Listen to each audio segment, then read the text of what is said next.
کل جو سوال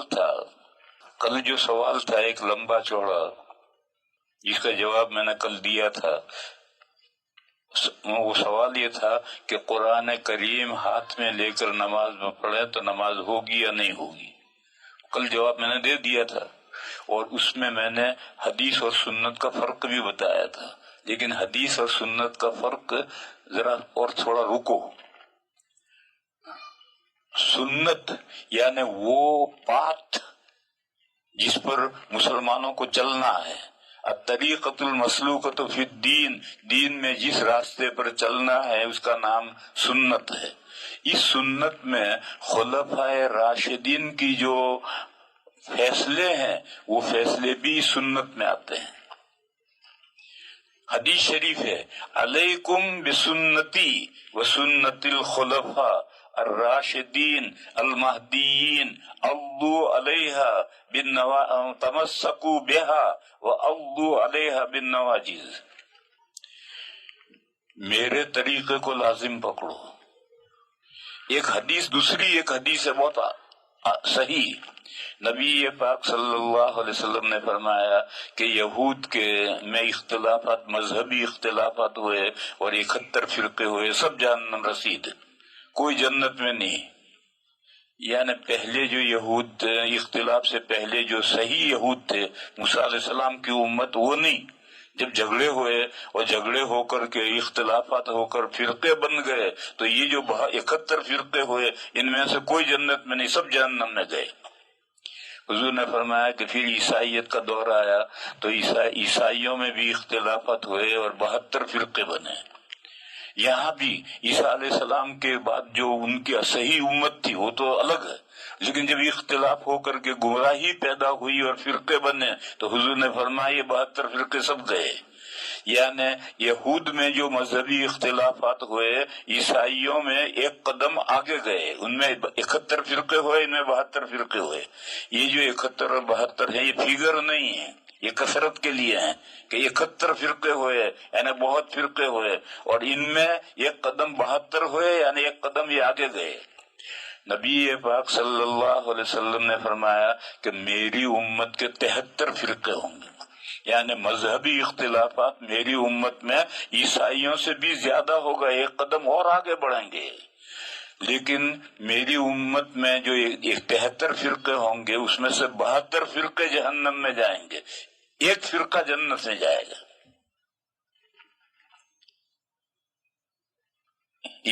یہودی اور عیسائیوں میں کوئی نہیں گیا، ان فرقوں میں سے کوئی جنت میں نہیں گیا، مگر اس امت کی خصوصیت یہ ہے کہ ایک فرقہ جنت میں جائے گا، باقی 72 جہنم میں جائیں گے۔ تو صحابہ نے پوچھا کہ یا رسول اللہ، وہ ایک فرقہ جو جنت میں جائے گا وہ کون ہوگا؟ وہ 72 جو جہنم میں جائیں گے جائیں، ہمیں کیا لینا ہے ان سے، وہ کون ہے؟ ان کی معرفت ضروری نہیں ہے، لیکن جو جنت میں فرقہ ایک جائے گا اس کی معرفت ضروری ہے تاکہ ہم اپنے آپ کو اس فرقے میں شامل کریں، تاکہ ہم جنت میں پہنچ سکیں۔ حضور نے فرمایا کہ ما انا علیہ واصحابی، وہ ایک فرقہ جو جنت میں جائے گا وہ فرقہ ہے جو اس بات پر ہوگا جس پر میں ہوں اور میرے صحابہ جس راستے پر ہیں اور میں جس راستے پر ہوں، اس پر جو ہوگا وہ جنت میں جائے گا۔ یہ جو حضور کے ما انا علیہ، میں جس راستے پر ہوں اس پر، اس کا نام اہل السنہ، حضور کے طریقے پر چلنے والا، اور وہ اصحابی کے معنی ہے صحابہ کے زمانے میں جو مسئلے اجماع امت سے طے ہوئے ان پر چلنے والا۔ صحابہ کے زمانے میں 2 قسم کے مسائل ہیں، ایک مسائل ہیں ملک اور ملت، اس کو آرگنائز کرنے کے لیے جو طریقے خلفائے راشدین کے زمانے میں شروع ہوئے اس پر تمام صحابہ کا اتفاق تھا، کسی صحابی نے کوئی اختلاف نہیں کیا۔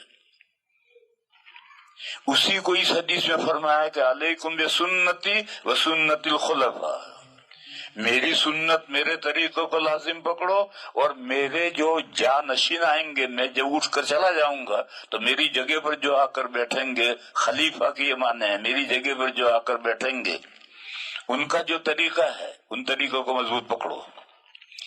وہ 4 خلفاء ہے، ابو بکر، عمر، عثمان اور علی. حضرت حسن بھی آئے مگر ان کے تو بہت تھوڑا سا زمانہ رہے، اور ان کی تو ایک ہی سنت ہے. وہ سنت یہ ہے کہ اگر مونچھ نیچی ہو جائے اور مسلمانوں کا خون محفوظ رہ جائے تو کر لو، صلح کر لو.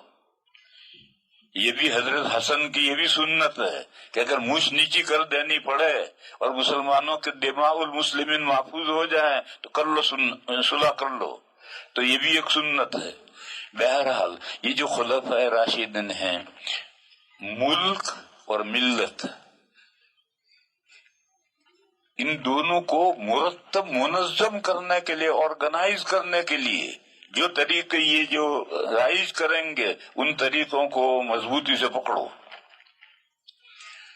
ان کے علاوہ جو دیگر مسائل ہیں ان مسائل میں یہ خلفاء راشدین بھی دیگر صحابہ کی طرح ہیں. میں کسی صحابہ کے کسی قول کو لیا جائے کسی قول کو نہ لیا جائے یہ گنجائش ہے، لیکن یہ جو خلفاء راشدین نے یہاں رکو. نبی پاک صلی اللہ علیہ وسلم کے زمانے تک انٹرنیشنل گورنمنٹ قائم نہیں ہوئی تھی، نیشنل گورنمنٹ قائم ہوئی تھی. جزیرت العرب فتح ہوا تھا، جزیرت العرب مسلمان ہوا تھا، اور سب مسلمان ہیں، غیر مسلم کوئی نہیں. تو ملٹی نیشن بھی نہیں تھے، یہ ون نیشن تھا، اور ملک بھی نیشنل تھا. انٹرنیشنل گورنمنٹ خلفاء راشدین کے زمانے میں قائم ہوئی، جب ایران فتح ہوا، روم فتح ہوا، مصر فتح ہوا، اور اسلامی حکومت میں غیر مسلم بھی بسے، شہری بنے. تو اب پبلک بھی بہت بڑی ہوگی، ملٹی نیشن گورنمنٹ ہو گئی اور مختلف قومیں ہوئی. اب اس مسلمان بھی بہت ہو گئے. تو اب مسلمانوں کو منظم کرنے کے لیے اور پورے ملک کو جو مختلف مذاہب کے ماننے والے ہیں ان کو منظم کرنے کے لیے جو طریقے خلفاء راشدین نے شروع کیے ہیں ان کو مضبوطی سے پکڑو. بہرحال یہ 4 خلفاء ہیں، ان کی ہر رائے لینا ضروری نہیں ہے، دوسرے صحابہ کی رائے لے سکتے ہیں. مثلا میں مثال دوں، حضرت عمر رضی اللہ تعالیٰ عنہ نے ممبر پر سے یہ مسئلہ بیان کیا ہے کہ قرآن کریم میں جو سجود تلاوت ہیں یہ ضروری نہیں ہے، یہ سنت ہے، مستحب ہے، ہم چاہے کریں یا چاہے نہ کریں. حضرت امام مالک علیہ الرحمہ نے فرمایا کہ حضرت عمر کی یہ ایسی رائے تھی جس کی کسی نے موافقت نہیں کی. دوسرے تمام صحابہ کی دوسری رائے تھی. حضرت علی اور حضرت ابن عباس کی رائے یہ تھی کہ قرآن کریم میں 6 سجدے تازائی میں پکے ہیں، ان پر واجب ہیں اور باقی مستحب ہیں. اور دیگر صحابہ کی رائے یہ تھی کہ نہیں، سارے سجدے تلاوت ضروری ہے. میں تو یہ مثال دے رہا ہوں کہ اس قسم کے مسائل میں جو خلفاء راشدین کی رائے ہیں وہ لینی ضروری نہیں ہے. بس 2 معاملے، ملک اور ملت، ان دونوں کو آرگنائز کرنے کے لیے جو طریقے ان خلفاء راشدین نے جاری کیے ہیں ان کو لینا ضروری ہے.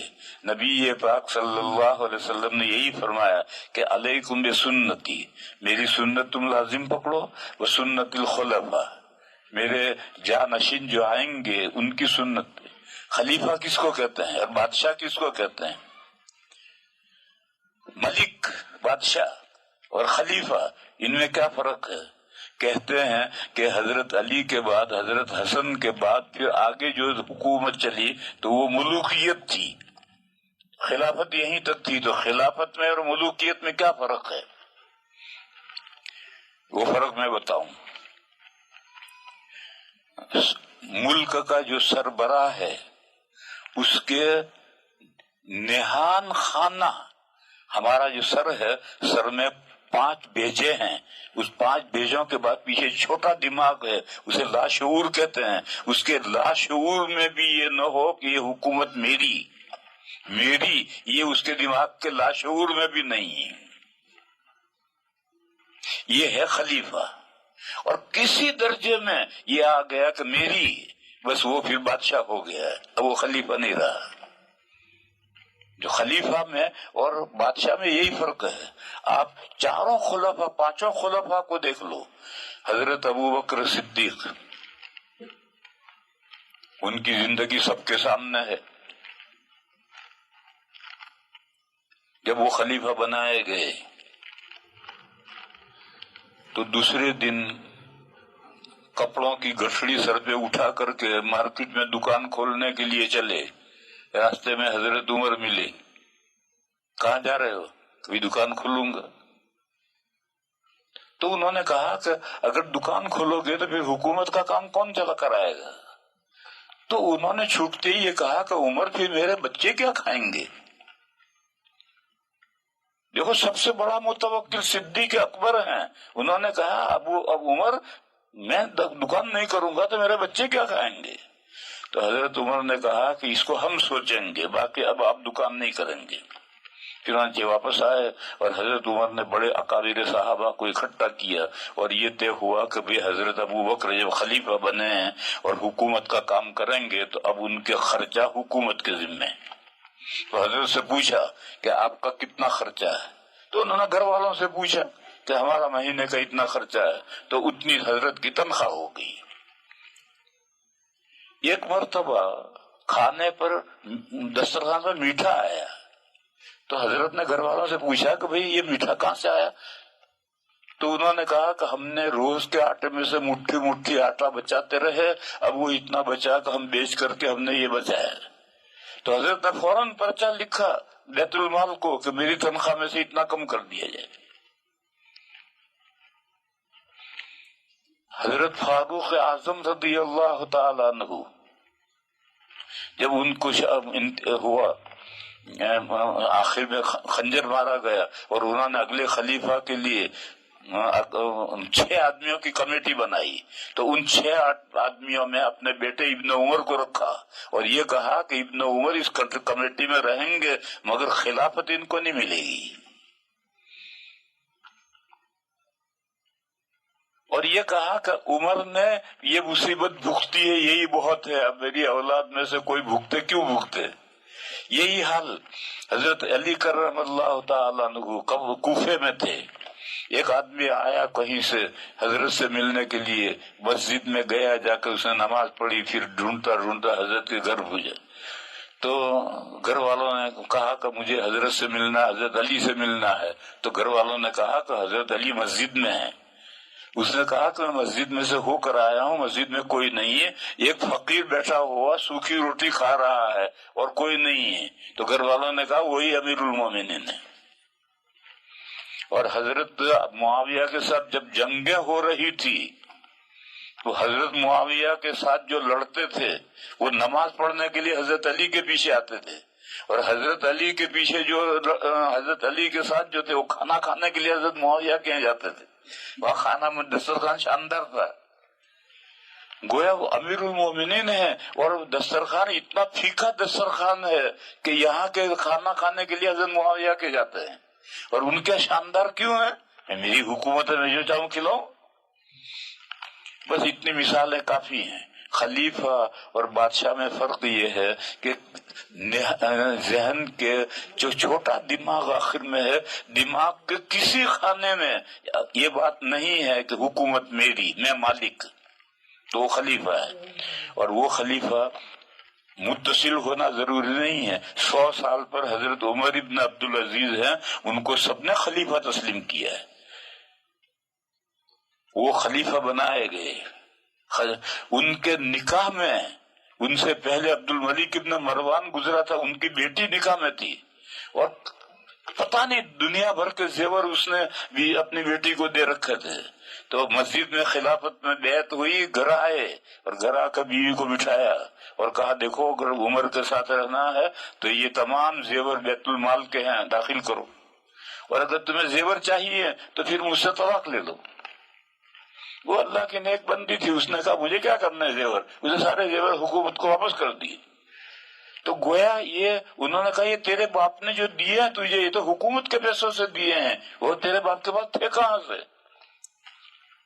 حضرت اس کے بعد بہت لمبا زمانہ گزرنے کے بعد میں ہمارے ہندوستان کے عالمگیر رحمت اللہ علیہ ہیں، انہوں نے اس متحدہ ہندوستان پر، جس ہندوستان کے اب 6 ملک بن گئے ہیں، انڈیا، پاکستان، افغانستان، بنگلہ دیش، نیپال اور برما، 6 ملک بن گئے ہیں، اس پورے متحدہ ملک پر 56 سال حکومت کی ہے۔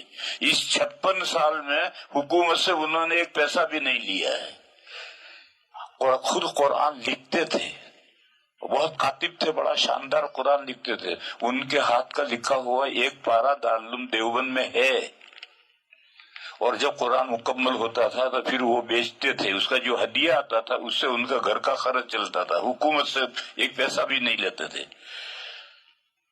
یہ میں نے 1-2 مثالیں دی عمر ابن عبدالعزیز کی، عالمگیر رحمت اللہ علیہ کی، اس کے علاوہ پتہ نہیں کون کون بندے گزرے ہیں۔ بہرحال جس شخص کے ذہن کے کسی گوشے میں یہ بات نہیں ہے کہ حکومت میری، مجھے چاہوں کروں، وہ خلیفہ ہے، اور جس کے ذہن میں کسی درجے میں، چاہے معمولی سے معمولی درجے میں یہ بات آ گئی تو اب وہ خلیفہ نہیں رہا، اب وہ بادشاہ کہلائے گا۔ پھر بادشاہوں کے بھی درجے ہوں گے، معمولی بادشاہ انصاف پرور بادشاہ ہوتا ہے، پھر اس کے بعد میں کاٹ کھانے والا کٹ کھانا بادشاہ ہوتا ہے، اس کی طرح طرح کے درجے ہوتے ہیں۔ بہرحال میں یہ کہہ رہا تھا کہ حضرت حضور پاک صلی اللہ علیہ وسلم کے زمانے میں نیشنل گورنمنٹ قائم ہوئی تھی، انٹرنیشنل نہیں آئی تھی، اور جب تک کوئی مسئلہ پیش نہ آئے وہاں تک میں اس کے احکام بیان کیے جائے تو پھر اس کو صحابہ کیسے یاد کریں گے؟ جیسے آج کل کلونک ہے، ایک انسان میں سے ویسا ہی دوسرا انسان بنانا، یہ قرآن و حدیثوں میں مسئلہ نہیں ہے، کیونکہ اگر حضوری سے مسئلے کو بیان کریں گے تو صحابہ سمجھیں گے نہیں، تو سمجھے بغیر کیسے یاد کریں گے؟ تو وقت آئے گا، اس وقت میں وقت کے مجتہدین قرآن و حدیث میں سے وہ مسائل بیان کریں گے۔ تو اسی طرح سے جب نیشنل گورنمنٹ ہے تو نیشنل گورنمنٹ کے احکام حضور نے بیان کیے، انٹرنیشنل کے نہیں بیان کیے، اس کو خلفائے راشدین کے حوالے کیا ہے کہ میرے طریقے کو لازم پکڑیو، اور جو میرے قائم مقام آئیں گے ان کے طریقے کو لازم پکڑیو۔ پھر سوال آیا کہ اللہ کے رسول تو اللہ کے رسول ہیں، اللہ کے نمائندے ہیں، وما ينطق عن الهوى ان هو الا وحی یوحی، لیکن یہ جو 4 خلیفہ آئیں گے یہ تھوڑے نبی ہیں، ان کے بعد تھوڑی وحی آتی ہے، پھر ان کے طریقوں کو کیوں لازم پکڑیں؟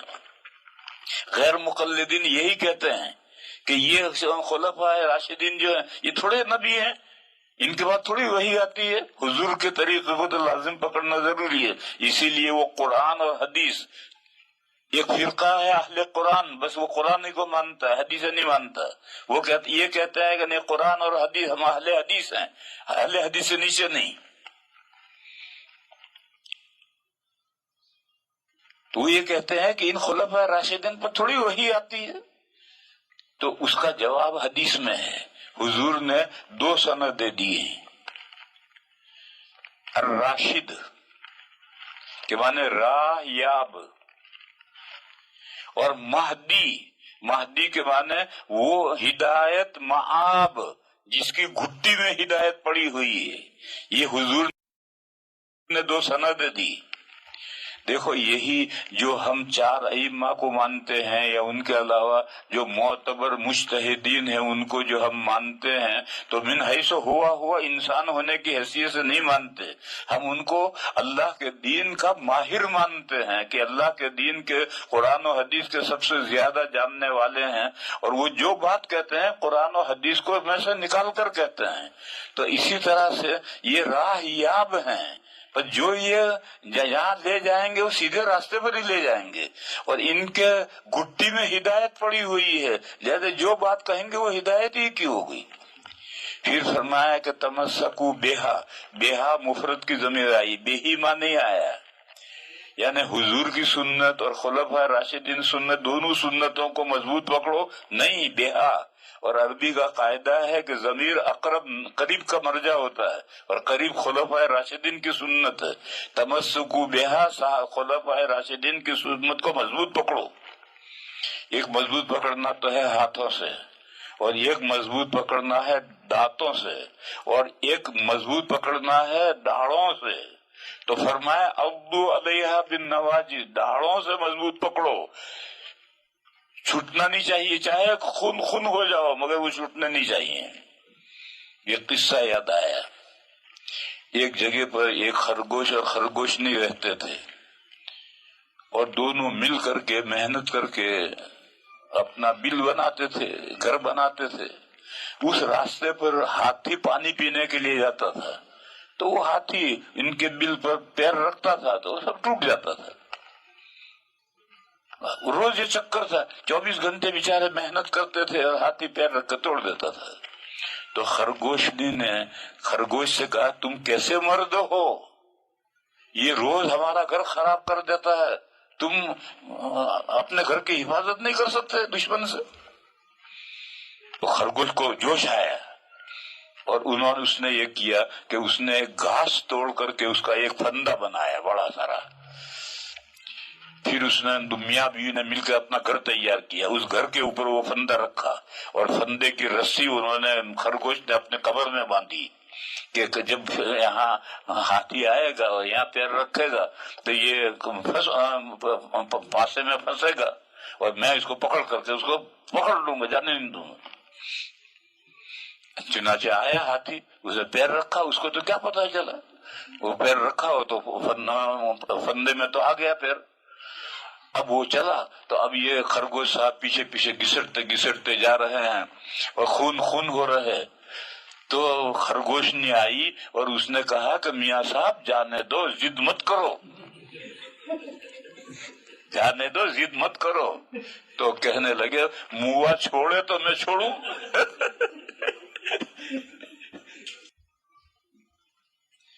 تو میرے بھائیوں، جس کی گھٹی میں ہدایت پڑی ہوئی ہے اور کسی چیز کو ڈاڑوں سے مضبوط پکڑ رکھا ہے تو وہ گھسٹتا گھسٹتا چاہے خون خون ہو جائے وہ گھسٹتا گھسٹتا اس کے پیچھے جائے گا.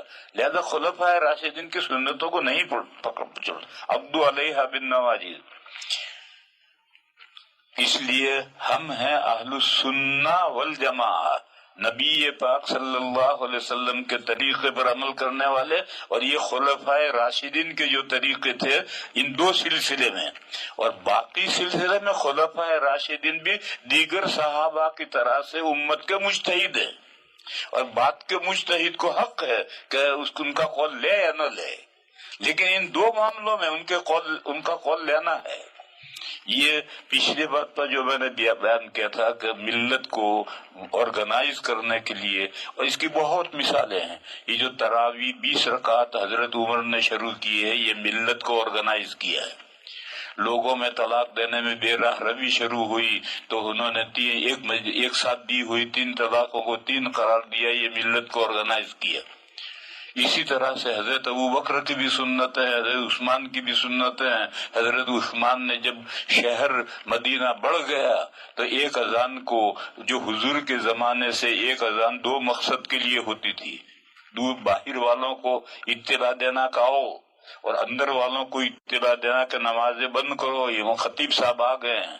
ان 2 مقصدوں کو الگ کیا اور دونوں کے لیے اذانیں الگ الگ کر دی. جو باہر والوں کو بلانے کے لیے تھی وہ مسجد کے دروازے کے بجائے زہرہ مقام پر اوپر سے اونچائی سے دی جانے لگی، اور دوسری اذان جو مسجد کو اطلاع کرنے کے لیے تھی وہ مسجد کے اندر لے لی.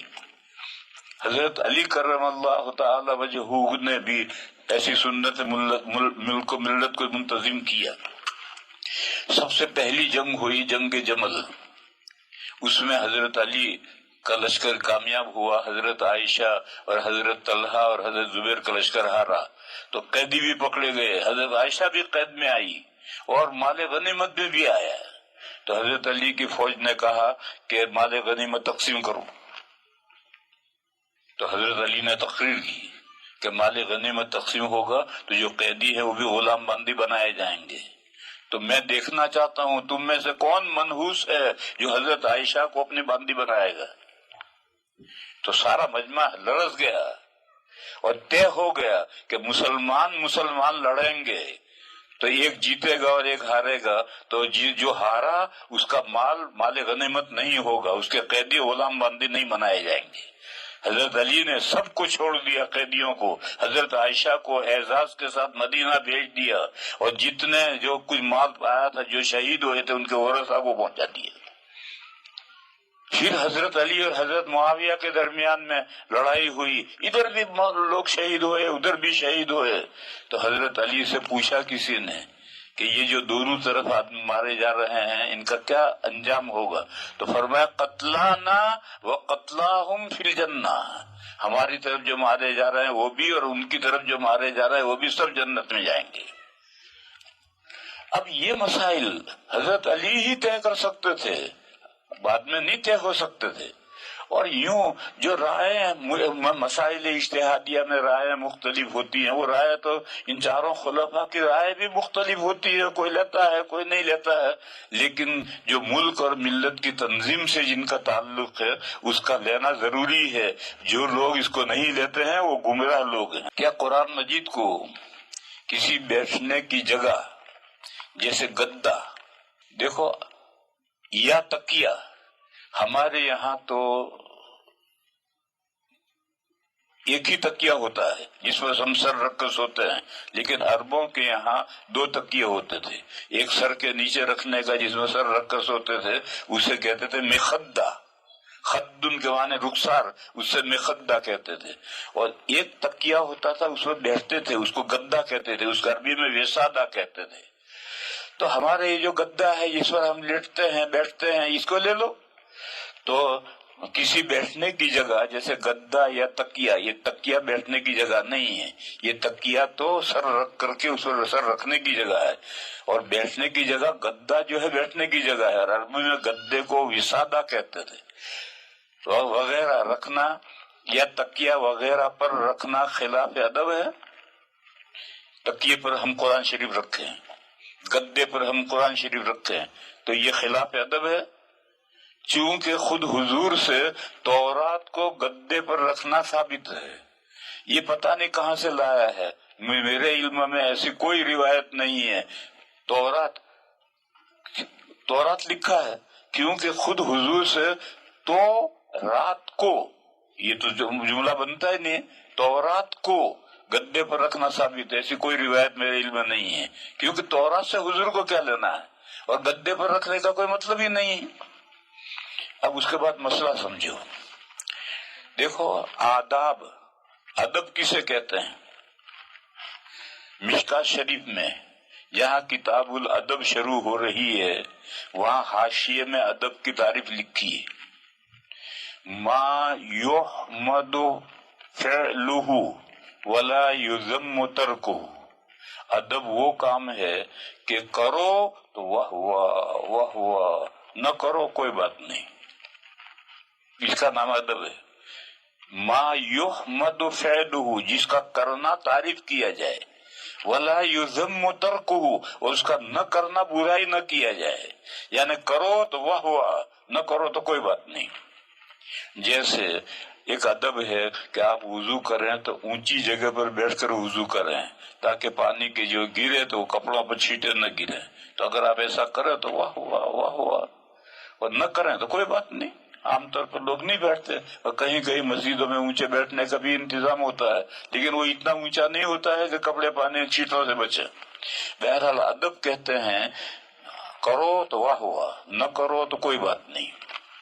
سب سے پہلے تو ادب کے یہ معنی سمجھو، ایک تو ہے فرض، پھر اس کے نیچے ہے واجب، اس کے نیچے ہے سنت موقدہ، اس سے نیچے ہے سنت غیر موقدہ، اس کے نیچے ہے مستحب افضل، اس سے نیچے ہے ادب۔ یہ آخری درجہ ہے ادب کا، کہ کرو تو بہت اچھا، نہ کرو کوئی بات نہیں۔ اس کے بعد دوسری بات سمجھو، قوموں کے اعتبار سے آداب مختلف ہیں۔ عربوں کے یہاں آداب کم ہیں، اور ہم ایشین کے یہاں آداب بہت ہیں۔ میں مثال دوں، میں پہلے راندر میں دارالعلوم اشرفیہ میں پڑھاتا تھا، اس کے شیخ الحدیث تھے حضرت مولانا اجمیری صاحب رحمۃ اللہ علیہ، بہت اچھے آدمی تھے، اللہ کے نیک بندے تھے۔ انہوں نے مجھے قصہ سنایا ہے وہ حج میں گئے تھے، انہوں نے کہا کہ میں حرم شریف میں بیٹھا ہوا تھا تو میرے پاس میں ایک عرب آیا، اس نے ریک میں سے قرآن لیا اور قرآن لے کر پڑھا، اور اس نے آگے چپل رکھ رکھے تھے تو پڑھا، اور پڑھ کر کے جب فارغ ہوا تو قرآن بند کر کے چپلوں پر رکھ دیا۔